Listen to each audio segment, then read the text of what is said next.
June 29th, 2025. Before the fragile light of dawn could even brush the Black Sea, a chilling question hung in the air. Could a Russian fleet slip past the world's watch and tear through Ukraine's southern defenses unnoticed? 6 steel leviathans, silent as hunting sharks, glided into the dark waters. If they succeeded, what would happen to Ukraine's entire southern front? More than 385 elite soldiers, 26 armored vehicles, and tons of explosives were poised to strike in a lethal surprise assault. No satellite caught them. No radar tracked them. Every move had been calculated with cold precision. Was this to be Russia's flawless killing blow, a ghostly force crossing the sea beneath the cloak of night? Or was it merely the calm before a devastating storm? While, somewhere unseen, watchful eyes were already following every ripple. What unfolds next will make you wonder. In this war, can the hunter become the hunted in the blink of an eye? What happened next will show you that anything is possible. You can never assume safety until the war is finally over. Come find out with me, soldier. At precisely 03:14 a.m., the Black Sea was silently deceptive under the inky cover of night, until suddenly it wasn't. 6 Russian military vessels, heavily modified for stealth amphibious operations, cut through the churning waves, now heading west from occupied Crimea. On board, a chilling 383 Russian troops, backed by 26 BTR-82A armored personnel carriers, and tons upon tons of deadly artillery shells and small arms ammunition, their sinister destination, a fetid, swampy inlet 121 kilometers east of Moliv, a radar blind spot, meticulously selected by Russian military intelligence and falsely marked as safe. No watchful satellites above, no circling drones, no betraying radio chatter. From the Russian commander's grim viewpoint, this was a flawless insertion, utterly silent, untraceable, and devastatingly potent. The burning objective: establish that vital beachhead before the dawn's first light, and then push north with heavy mechanized infantry support promptly by 06:15 a.m. Moscow had wagered absolutely everything on this high-stakes gamble, but in the frigid, thin air, at 6,100 millimeters above the Black Sea, an eye watched in absolute deadly silence. An unmarked UAV, a heavily modified Ukrainian PD-2 reconnaissance drone, now hovered almost motionless between thermal layers in the atmosphere, its advanced infrared sensors mapping heat signatures with surgical precision accuracy. Upgraded just 2 months prior, outfitted with enhanced data link capability and a near-invisible stealth airframe coating. At precisely 03:15 a.m., it spotted them. 6 distinct thermal anomalies advanced in tight formation, radiating the unmistakable heat of diesel engines and living bodies. It held position, weapon systems cold. It simply observed, utterly still. Every 11 seconds, the drone dutifully transmitted encrypted bursts of telemetry, crisp video, and vital thermal data to Ukrainian Joint Operations Command in Kiev. Each image resolved, clearer than the last. Time-stamped, geotagged data packets, cross-verified by redundant ground radar arrays, confirmed it. The invasion was exposed, not by satellite, not by radar sweep, but by a humble $30,000 UAV patiently watching. Russia remained ignorant, believing in the flawless execution of their stealth plan. But now, Ukraine held the precious advantage of time, more decisive than raw firepower in war. The battle hadn't begun, but the landscape had shifted, and soon the hunters would be the hunted. As commander, strike now or wait for that perfect kill zone, a Ukrainian general chose correctly. At 03:16 a.m., 1 minute after the first unsettling drone report, a secure alarm blared inside the fortified military command bunker deep beneath Kiev. The encrypted feed from the PD-2 UAV pulsed, routed directly to a war table occupied by Ukraine's top generals, hardened intelligence officers, and seasoned drone warfare analysts. An oppressive silence hung for 12 seconds. Then, General Anatoly Vashchenko, grim commander of the Southern Operational Group, leaned forward, his steely eyes locked intently on the grim screen. The Russian airborne infantry were precisely where Vashchenko dreaded, deep inside the vulnerable southern coastline. A landing meant Ukrainian units in Mykolaiv encircled within mere hours. "Hold fire," Vashchenko stated calmly, a steely glint in his eyes. "Not yet." The room's disbelief was palpable. He indicated a narrow gorge by the river delta, a natural acoustic shadow protected by fortified ridgelines. They won't hear the missiles coming if we obliterate them there. We wait precisely 7 tense minutes. That was all the time he crucially needed. In those minutes, targeting coordinates were uploaded to 3 Bureau MLRS platforms, deeply hidden 23 miles inland. At that same crushing moment, a Ram-2 kamikaze drone was scrambled from a nearby forward airstrip, engines screaming. 2 Neptune cruise missiles, retrofitted for naval strike, were carefully loaded into mobile launchers, concealed beneath heavy camouflage netting. No expensive jets, no large-scale artillery, just a handful of elite weapons chosen for stealth, speed, and devastating precision. The plan was chillingly simple: wait for Russia to enter the designated kill box, then completely erase them. By 03:23 a.m., every asset, every soldier was in their goddamn position. Russia, still arrogantly believing in its perfect infiltration, blindly continued cruising westward into oblivion. Ukraine had drawn a line. Not on a map, but etched grimly in time itself. Please support us by liking and subscribing to our channel. The real firestorm is about to begin now. Don't blink once.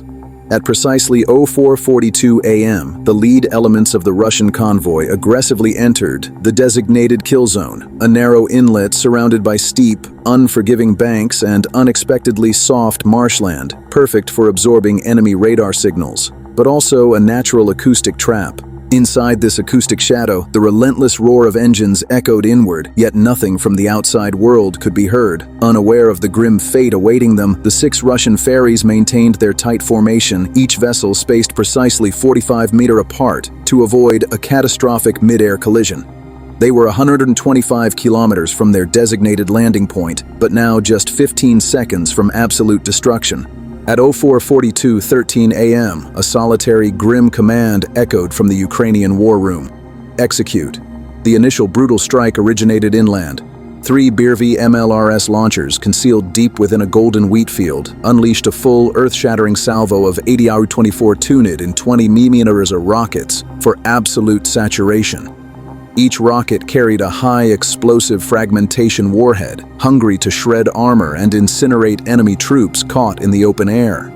The rockets climbed into the heavens, a deadly salute, then screamed earthward, impacting the water in a precise grid. 4 heartbeats later, the second hammer blow fell. A Ram-2 kamikaze UAV, a repurposed LEA-100, plummeted from 5100 FT at a 72-degree angle. Its quartet of keel-piercing tandem warheads cleaved through the lead ferry's wheelhouse before detonating, unleashing a chain of secondary blasts from stored munitions.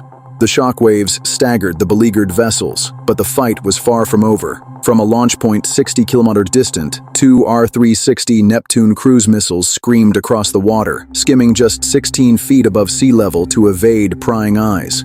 Utilizing advanced Tercom terrain contour matching and active radar seeker heads, they relentlessly hunted the distinct heat signatures of the ferry engines. One missile impacted with pinpoint accuracy, dead center on the command ship. The second warhead struck a vessel carrying precious fuel reserves, erupting in a cataclysmic fireball that lit up the entire inlet like stark daylight. In less than 154 seconds, the cold sea was boiling with a nightmarish confluence of fire, acrid smoke, and echoing screams.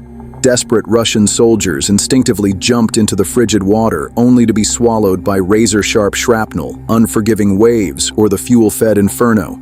The assault concluded with stunning finality, a fleeting inferno of violence. The result: all 6 ferries vaporized into drifting ash. All 24 armored vehicles, hulking metal tombs, lost. Over 325 Russian troops killed or missing in action, their fate unknown. Only 4 survivors were later picked up, horrifically burned, dazed beyond words, and utterly incoherent. What rendered this strike historic wasn't merely the scale of such utter destruction. It was cold, brutal efficiency. Ukraine employed 0 fighter jets, no orbiting satellites, and $0 billion systems. Just 1 drone, 3 rockets, a sharp tactical brain, and flawless timing. What festers more painfully than defeat? The gnawing fear of admitting utter failure. Russia now cloaks itself in silence, attempting to bury an indelible shame. By 04:47 a.m. that morning, across the Black Sea, tranquility reigned only for orbiting satellites. 6 submersibles vanished into the crushing depths. Oil fires erupted, painting the water with hellish hues. Charred hull fragments bobbed, silent testaments to destruction. Hundreds of Russian soldiers were now ghosts. But in Moscow, silence echoed. No announcement, no televised statement, no acknowledgement of the profound loss. The Russian Ministry of Defense remained silent, a chilling omen. Their routine evening briefing made no mention of the missing amphibious group. Russian state media desperately shifted focus to routine naval exercises in the Arctic, even as countless independent tracking accounts confirmed a complete signal blackout from the entire amphibious fleet since precisely 03:30 a.m. Privately, ice-cold panic had begun to set in amongst the inner circle. Within the bleak GRU headquarters in Kimi, classified internal messages grimly assessed the operation as a probable compromise. A chilling intercepted call leaked by anti-Kremlin insurgents revealed an FSB agent lamenting, "The convoy vanished. Not even the black boxes remain. It's as if they anticipated us." The Kremlin's deepest fear had materialized.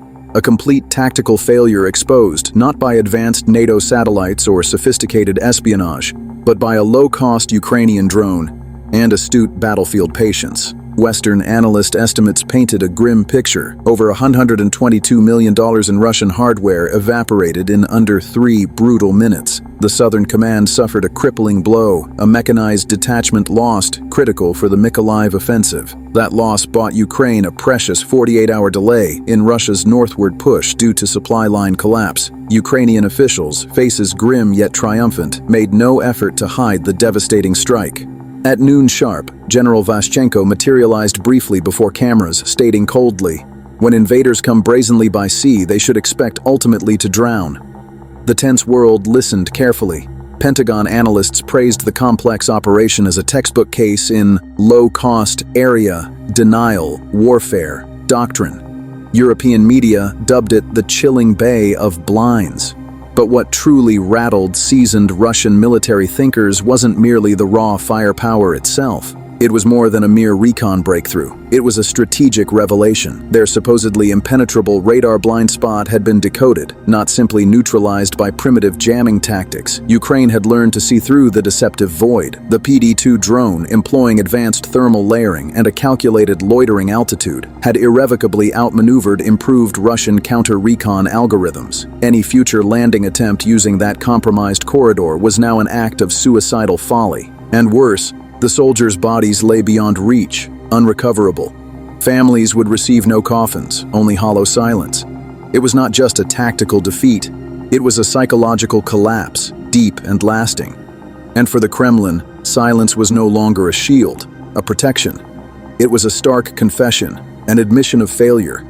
In a war defined by billion-dollar weapons and satellite-guided precision, a modified drone costing less than a new pickup truck had just rewritten the brutal rules. The Black Sea Operations PD-2 reconnaissance drone, valued at barely $31,000, possessed no missile capability. Its speed was unremarkable. Unarmed, it seemed insignificant, yet its true worth lay in battlefield awareness. Every 9 seconds, it transmitted live thermal imaging, precise GPS coordinates, and motion tracking directly to the Ukrainian command bunker, providing crucial intel. Russian commanders banked on arrogance and exploited supposed blind zones, but Ukraine trusted real-time intelligence and stone-cold patience. That patience, amplified by deadly precision, proved devastating. Don't shoot until annihilation is assured. General Vashchenko later lectured young officers at the military academy, "Don't merely scare the enemy, surgically remove them." And that's precisely what Ukraine executed. The complex operation utilized 3 Buravai rocket launchers, aging systems, but optimized with advanced grid targeting, alongside a Ram-2 loitering drone converted from a standard surveillance platform, carrying a precisely detonated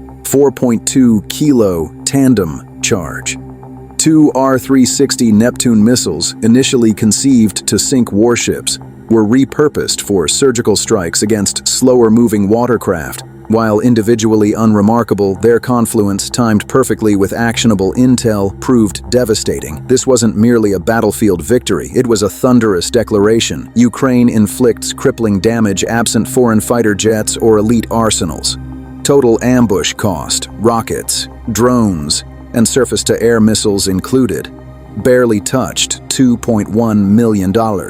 Meanwhile, Russia hemorrhaged over $122 million, dozens of armored vehicles ablaze, and over 310 elite soldiers vanished in under 3 minutes. More profoundly, Ukraine didn't just defend territory, they shattered perception. NATO analysts urgently cited the harrowing attack in classified briefings, a stark case study in asymmetric warfare. Stateside, retired Admiral James Grady gravely remarked, "It's not about how loud your gun is. It's about the finger on the trigger and the eyes confirming the target before the shot," echoed through the comms. The Black Sea calmed, yet the message roared. Victory wouldn't be bought with raw power. It demanded precise foresight, relentless velocity, and the calculation that weaponized intellect, transforming $30,250 into pure strategic devastation. In a conflict often quantified by tank tonnage, missile expenditure, or troop deployments, Ukraine's Black Sea ambush instilled something far more unnerving within their foes. This is no longer a war of might, but a brutal war of minds. A $30,500 drone, silent, unarmed, and unseen in the dark skies, triggered a harrowing chain of decisions that decimated an entire Russian amphibious force in under 175 seconds. There were no flashy fighter jets roaring, no carpet bombing runs, just cold timing, superior intelligence, and calculated precision. The Ukrainian military didn't require overwhelming firepower. They needed only the cold clarity to wait and the hardened wisdom to strike at precisely the perfect second. Russia lost over $121 million in advanced equipment, 25 armored vehicles, and hundreds of seasoned soldiers, not in a prolonged battle of attrition, but in a surgical execution of grim finality. The unforgiving sea became their cold grave, and the haunting silence emanating from the Kremlin spoke far louder than any blaring headline. For Ukraine, this wasn't merely a victory, it was a pivotal turning point etched in blood. A defining moment proving their valiant commanders could decisively outmaneuver a numerically superior army. That unwavering courage and battlefield cunning could triumph over sheer steel and overwhelming numbers. And for the watchful world, especially those of us haunted by Cold War memories, who've witnessed endless decades of global conflict, this singular moment must resound thunderously. Because it dares to ask a chilling question no seasoned general can afford to ignore. When intellect poses a greater threat than sheer firepower, what course does America chart? Do we hold fast, unleash righteous fury, or falter, as Russia may have? Share your strategies below. If this tale resonates and you champion tactical brilliance, enlist by subscribing. Your support illuminates the gritty realities of modern combat. This wasn't merely a battle fought. It was a stark warning heeded. And somewhere, unseen in the vast expanse, another drone could be silently watching us,